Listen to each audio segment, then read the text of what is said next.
Hi, this is Dr. Madhusudan, Managing Director of Transport Solutions. And I have 20 plus years of experience with the 15 AAPC certifications.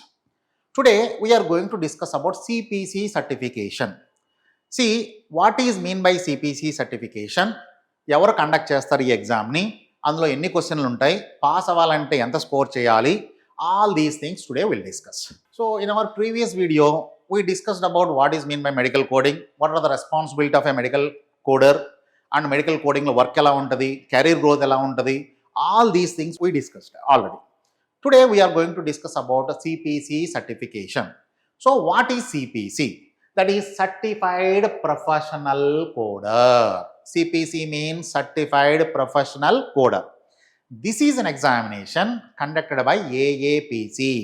AAPC means American Academy of Professional Coders.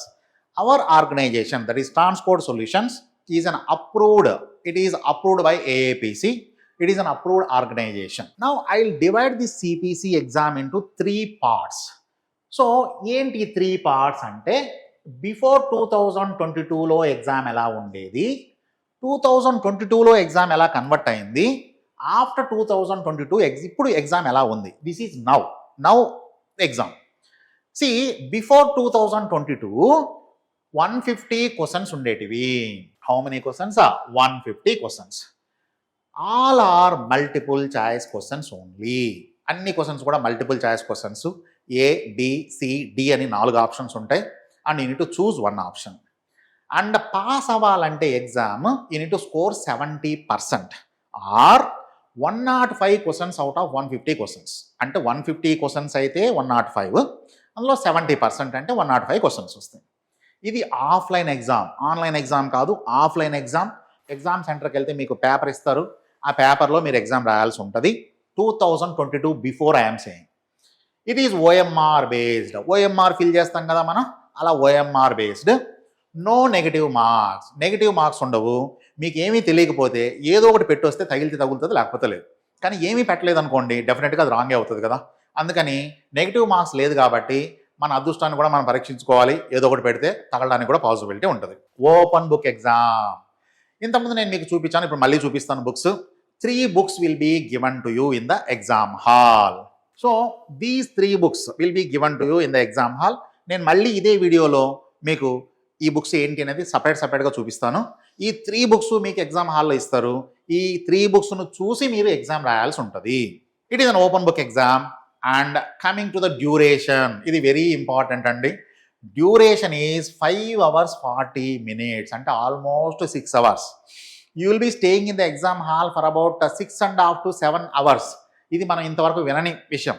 ఎందుకు అని అంటే మన ఎగ్జామ్స్లో, Indian related ఎగ్జామ్స్లో 10th class exam కూడా 3 hours ఉంటుంది, IAS exam కూడా 3 hours ఉంటుంది. కానీ ఇది 6 hours ఎగ్జామ్, ఒక 20 minutes తక్కువ. మనం ఎగ్జామ్ హాల్లో 6.5 to 7 hours ఇందులో ఉండాల్సి ఉంటుంది. అసలు లంచ్ టైం కూడా ఉండదు మనకి. నేను రాసిన సర్టిఫికేషన్స్ అన్నీ ఇంత టైం కూర్చొని రాసిన సర్టిఫికేషన్సే. నాకు వచ్చిన 15 సర్టిఫికేషన్స్ అన్నీ నేను 2022 బిఫోర్ రాసినవే. ఇవన్నీ కూడా 6 hours కంటిన్యూస్గా కూర్చొని ఎగ్జామ్ రాసిన సర్టిఫికేషన్స్. నెక్స్ట్ ఆఫ్టర్ కోవిడ్ వచ్చిన తర్వాత 2022లో, కోవిడ్ వచ్చిన 2 yearsకి 2022లో ఈ ఎగ్జామ్ ప్యాటర్న్ కొంచెం మార్చాడు. ఎలా మార్చాడు? 150 క్వశ్చన్స్కి బదులు 100 క్వశ్చన్స్కి రెడ్యూస్ చేశాడు. 100 క్వశ్చన్సే మల్టిపుల్ చాయిస్ క్వశ్చన్స్. పాస్ అవ్వాలంటే 70%, నాట్ 35% అండి, 70% కావాలి. ఆర్ 70 క్వశ్చన్స్, ఎందుకంటే 100 క్వశ్చన్సే కాబట్టి 70 క్వశ్చన్స్. ఇంతకుముందు 150 క్వశ్చన్స్ కాబట్టి 105 క్వశ్చన్స్. ఇది కూడా ఆఫ్లైన్ ఎగ్జామే, ఓఎంఆర్ బేస్డ్ ఎగ్జామే, no negative marks, open book system. Time duration 5 hours 40 minutes నుంచి 4 hours తగ్గించాడు 2022లో. సో బిఫోర్ 2022లో వచ్చిన మేజర్ చేంజ్ ఏంటంటే 150 క్వశ్చన్స్ బదులు 100 క్వశ్చన్స్ అయ్యాయి. టైం డ్యూరేషన్ 5 hours 40 minutes బదులు 4 hours చేశాడు. ఇది మేజర్ చేంజ్. నౌ ఆఫ్టర్ 2022, ఇప్పుడు ఎలా జరుగుతుంది? సేమ్ 100 క్వశ్చన్సే, సేమ్ ఇప్పుడు ఉన్న మోడలే ఉంది. ఓన్లీ ఒకటి మాత్రమే చేంజ్ అయింది. ఇది ఆఫ్లైన్ ఎగ్జాము, ఇప్పుడు దాన్ని ఆన్లైన్ ఎగ్జామ్గా కన్వర్ట్ చేశాడు. ఇంతకుముందు ఓఎంఆర్లో మనం రుద్దేవాళ్ళం, ఓఎంఆర్ ఫిల్ చేసేవాళ్ళం. ఇప్పుడు ఓఎంఆర్ పని లేదు, మౌస్ క్లిక్ చేస్తే సరిపోద్ది. సో ఇప్పుడు ఎగ్జామ్ ప్యాటర్న్ ఏంటి? ఇప్పుడు ఎగ్జామ్ ప్యాటర్న్ ఏంటి అని అంటే 100 క్వశ్చన్స్ ఉంటాయి. Multiple choice questions. పాస్ అవ్వాలంటే 70% or 70 questions you need to score. And it is an online exam, it is not offline exam. Previously it uses to be offline exam. ఇది mouse click చేస్తే సరిపోతుంది. No negative marks ఉండదు. మీకు తెలియకపోతే ఏదో ఒకటి పెట్టండి, ఏమి పెట్టకుండా మాత్రం రాకండి, ఎందుకంటే ఏదో ఒకటి పెడితే మనకు తగలడానికి పాసిబిలిటీ ఉంటుంది. అండ్ ఇది కూడా ఓపెన్ బుక్ ఎగ్జామే. ఇంతకుముందు నేను చూపించాను 3 బుక్స్, ఆ 3 బుక్స్ ఇస్తారు ఎగ్జామ్ హాల్లో. And duration is 4 hours. So this is the exam pattern. Now we'll discuss about CPC examination syllabus. Now we discussed what is mean by CPC examination, and it is conducted by AAPC, Certified Professional Coder, all these things. Now coming to the CPC examination syllabus, 100 questions ki exam untadi, and we'll discuss about all these 100 questions now.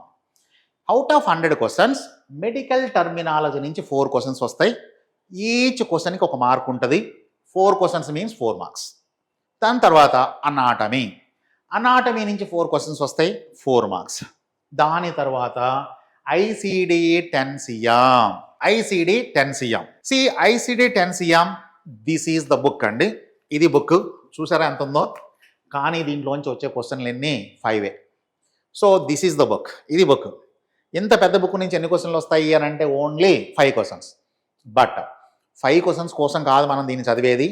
ఇందులోనే medical terminology ఉంటుంది, ఇందులోనే anatomy ఉంటుంది, and ఇందులోనే diseases ఉంటాయి. All these things will discuss in ICD 10 CM. ICD is like a foundation. మనకు ఇది foundation, దీని మీద సిపిటి వస్తుంది. ఓకే, దాని తర్వాత coming to CPT is another book. So this is the book, this is CPT book. దీంట్లో నుంచి మనకు 64 క్వశ్చన్స్ వస్తాయి, కానీ యాక్చువల్గా అయితే 78 క్వశ్చన్స్ వస్తాయి. అది ఎలా నేను ఎక్స్ప్లెయిన్ చేస్తాను మీకు. కానీ అఫీషియలీ 64 క్వశ్చన్స్ అంటాం. నెక్స్ట్ 78 క్వశ్చన్స్గా ఇది ఎలా కన్వర్ట్ అవుద్ది నేను చూపిస్తాను. Okay, so this is CPT. దాని తర్వాత HCPCS, that is HCPCS is the book. ఈ బుక్ నుంచి మనకు 3 క్వశ్చన్స్ వస్తాయి. టోటల్గా ఈ 3 మేజర్ బుక్స్. ఐసిడి 10 CM చూపించాను, పెద్ద బుక్, దాంట్లోంచి 5 క్వశ్చన్స్ వస్తాయి. సిపిటి నుంచి 64 క్వశ్చన్స్, హిక్పిక్స్ నుంచి ఎన్ని క్వశ్చన్స్ 3 క్వశ్చన్స్. దాని తర్వాత కాంప్లియన్స్ అండ్ రెగ్యులేటరీ అని ఒక 3 క్వశ్చన్స్ వస్తాయి. ఈ 3 క్వశ్చన్స్కి మాత్రం మీకు బుక్స్లో ఆన్సర్ ఉండదు, ఇవి మీరు సపరేట్గా చదువుకోవాలి, సపరేట్గా నేర్చుకోవాలి. ఈ 3 క్వశ్చన్స్కి మాత్రమే మనకు బుక్లో ఆన్సర్ ఉండదు, మిగతా 97 క్వశ్చన్స్కి మీకు బుక్లోనే ఆన్సర్ ఉంటుంది. ఆ బుక్లు మీకు ఇస్తారు ఎగ్జామ్ హాల్లో. దాని తర్వాత కోడింగ్ గైడ్ లైన్స్ అనేది 7 క్వశ్చన్స్. ఈ 7 క్వశ్చన్స్లో, ఈ కోడింగ్ గైడ్లైన్స్లో నుంచి 7 క్వశ్చన్స్లో 3 క్వశ్చన్స్ ఐసిడి బుక్లో నుంచి వస్తాయి, 4 క్వశ్చన్స్ సిపిటి బుక్లో నుంచి వస్తాయి. అంటే సిపిటిలో ఆల్రెడీ ఎన్ని క్వశ్చన్స్ ఉన్నాయి, 64 క్వశ్చన్స్ ఉన్నాయి, ప్లస్ ఒక 4 క్వశ్చన్స్ ఇందులోంచి వేసుకుంటే 68 క్వశ్చన్స్ అయ్యాయి. దాని తర్వాత ఫైనల్గా కోడింగ్ కేసెస్ అని చెప్పి, కేస్ స్టడీస్ అని చెప్పి ఒక 10 క్వశ్చన్స్ ఇస్తాడు. ఈ 10 క్వశ్చన్స్ కూడా మనకు సిపిటి నుంచే వస్తాయి. మీన్స్ ఇప్పుడు సిపిటిలో 64 క్వశ్చన్స్ అన్నా, కోడింగ్ గైడ్ లైన్స్లో నుంచి ఒక 4 క్వశ్చన్స్ కలిపితే 68 క్వశ్చన్స్ అయ్యాయి.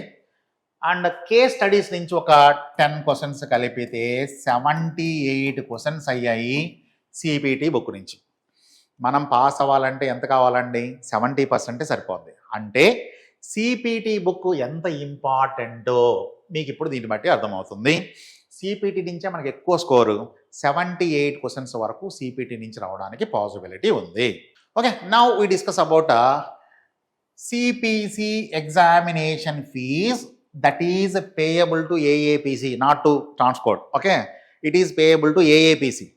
కమింగ్ టు ఏఏపిసి అంటే మీరు ఎగ్జామ్ రాయాలి అని అంటే మీరు ఎంత ఫీజు పే చేయాలి ఏఏపిసికి అని అంటే దట్ ఈజ్ $752 మీరు ఫీజు పే చేయాల్సి ఉంటుంది. $752. ఇందులో 2 కాంపనెంట్స్ ఉంటాయి. The first component is a membership of $222 per year. ఒక ఇయర్కి మెంబర్షిప్ వస్తుంది $222. దాని తర్వాత exam fees is $530 and it is for 2 attempts. It is not for 1 attempt, it is for 2 attempts, which means ఒకవేళ స్టూడెంట్ ఫస్ట్ అటెంప్ట్లో fail అయితే second అటెంప్ట్కి ఏమీ ఫీజు పే చేయాల్సిన అవసరం లేదు. ఆల్రెడీ మెంబర్షిప్ ఉంది, అండ్ సెకండ్ అటెంప్ట్ కూడా ఫ్రీ. ఓకే, సో ఇందులో ఈ ఫీజులో దట్ ఈజ్ $752 మీకు వచ్చేది 1 year membership and 2 attempts exams. అయితే సార్ మెంబర్షిప్ తీసుకోవడం కంపల్సరీనా అని మీరు అడగచ్చు. Without membership you cannot appear for the exam. So membership is compulsory to appear for the examination. Okay, this is about CPC examination fees that is payable to AAPC. That is payable to AAPC. Clear? Right. Now I'll explain you how to verify a credential. అంటే take for example, ఒక పర్సన్కి ఏఏపీసీలో ఎన్ని సర్టిఫికెట్లు ఉన్నాయి, అసలు A certificate ఎప్పుడు వచ్చింది, ఇవన్నీ తెలుసుకోవాలి అని అంటే ఒక మెథడ్ ఉంది. ఆ మెథడ్ని నేను మీకు ఇప్పుడు ఎక్స్ప్లెయిన్ చేస్తాను. సో ఇప్పుడు నేను ఏఏపీసీ వెబ్సైట్కి వెళ్ళాను అండ్ నేను ఎందులోకి లాగిన్ అవ్వలేదు. జస్ట్ ఇప్పుడు నేను నా సర్టిఫికేషన్స్ మీకు వెరిఫై చేసి చూపిస్తాను. సో ఇక్కడ సర్టిఫికేషన్స్ అని ఉంటుందమ్మా. ఈ సర్టిఫికేషన్స్ దగ్గరికి వెళ్ళండి. వెరిఫై ఏ క్రెడెన్షియల్ అని ఒక మాట ఉంది ఇక్కడ చూడండి. వెరిఫై ఏ క్రెడెన్షియల్. నా మీరు వెరిఫై క్రెడెన్షియల్ కొట్టగానే మీకు మెంబర్ ఐడి లాస్ట్ నేమ్ పెడితే సరిపోతుంది. ఇప్పుడు నేను నా మెంబర్ ఐడి పెడతాను. This is my member ID and I give my last name here. So my last name is Kotha. Now see I am keeping member ID and my last name. Okay, ఈ రెండు పెట్టిన తర్వాత నేను ఇక్కడ చూడండి, ఇక్కడ ఏం లేవు చూడండి, క్రెడెన్షియల్స్ నాన్ మెంబర్ ఇలా ఉంది కదా. ఇప్పుడు నేను దీన్ని వ్యాలిడేట్ కొట్టగానే ఇక్కడ ఏమొస్తాయో చూడండి. ఇక్కడ నేను వ్యాలిడేట్ అని కొట్టాను. వ్యాలిడేట్ అని కొట్టగానే ఇది ప్రాసెస్ అవుతూ ఉంది చూడండి. ఇప్పుడు ఇది వ్యాలిడేట్ అయిపోయింది.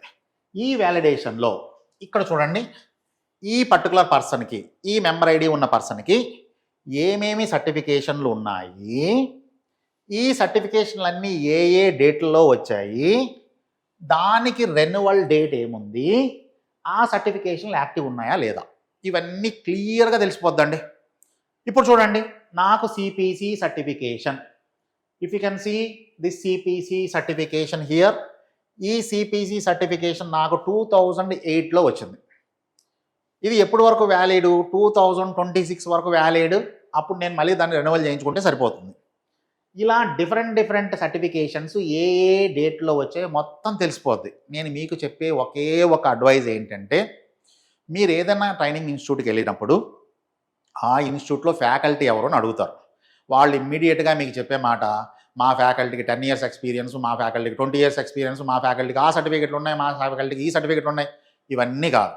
మీరు లక్షల అమౌంట్ ఇన్వెస్ట్ చేస్తున్నారు ఇందులో. Be cautious about these frauds. First మీరు ఫ్యాకల్టీ మెంబర్ ఐడి అడగండి, ఫ్యాకల్టీ లాస్ట్ నేమ్ ఏంటో అడగండి. ఆ ఫ్యాకల్టీ మెంబర్ ఐడి తీసుకొచ్చి ఏపీసీ వెబ్సైట్లోకి వెళ్ళండి.